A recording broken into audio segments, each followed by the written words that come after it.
Happy December, everyone! In the spirit of this season, this month we are covering the truest gospel from a galaxy far, far away. Thanks to Rogue One coming out December 16th, it's Canon Star Wars month. And what better way to celebrate the canon than by covering the best canon ongoing comic right now that wasn't ongoing. So massive spoilers for the 2015 Darth Vader comic incoming. You've been warned. On with the show! Book 2, Shadows and Secrets, Part 1. By a scorched-domed hut on the planet of Tatooine, Darth Vader looks out over the great Chott Salt Flats. That's right, he's returned to stepbrother Owen and his wife Beru's place. Of course, Vader isn't too homesick. He still does in fact hate Tatooine, though that was the beauty of having Luke hidden where Vader would never want to return. Aphra actually brings up the irony that had Luke been there, the Death Star would still be around. Or even if his family wasn't killed, he wouldn't have left the planet at all. But Vader only came to see if Boba Fett was right that he confronted the boy here. I think it was in the Star Wars comic, and in fact he did. So then they leave so Vader can continue his regular duties. Meanwhile on Sun Tool, the leader of the Sun Tool Pride is about to execute one of his underlings that lost cargo to the Empire. But Darth Vader, and you know what, I don't care if it's not officially canon, they're the goddamn 501st Legion to me, bust through the wall and pacify the place, all for the benefit of the hut. Nearby, Aphra is at a bar contracting some bounty hunters to help steal the Sun Tool Pride's fortune from the Imperial cruiser transporting it off-world. The crew is Bossk, a Trandoshan lizard guy, and a former member of Boba Fett's syndicate, and he also appears in Star Wars Rebels. Oh, and you may know him as one of the bounty hunters from Empire Strikes Back, tasked to find the Millennium Falcon. Then there's IG-90, Bossk's assassin droid partner, B-Box, who's just another bounty hunter, and oh hi, Black Santy, the Wookiee partner of Boba Fett.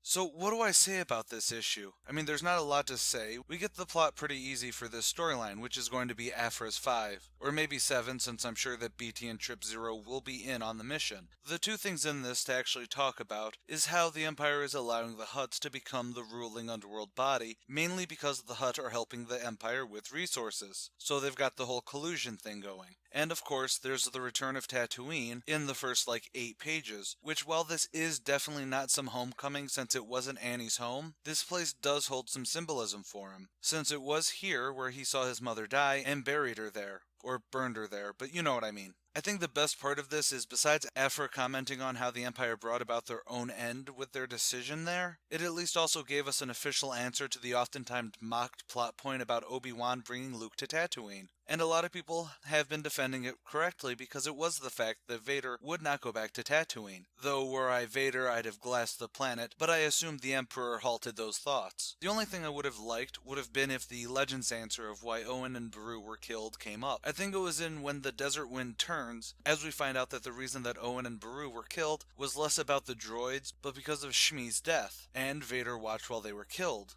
Though there was also a nice scene where Owen spat in the face of their commanding officer. It didn't have to go down like that, but I would have at least liked a nod to it or something similar. Maybe it's there and I just didn't get it, or it was in the Star Wars comic. Either way, tomorrow we get into the meat of Aphra's heist job, and maybe we'll find out why Vader is behind it. As always, stay golden, Inklings.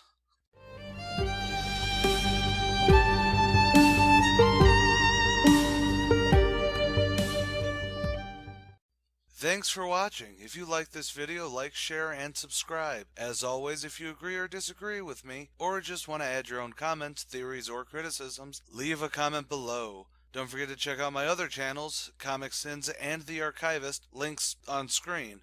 I also want to give a huge shout out to Star Wars Explained and Star Wars Theory. I may be talking about my views on Darth Vader comics this month, but both of these channels have been spectacular when dealing with the whole of Star Wars, both canon and legends. Links also on screen. And finally, my credits song is lifted from Taylor Davis's epic Star Wars medley. Check out her channel where she plays some epic violin. And as always, stay golden, Inklings.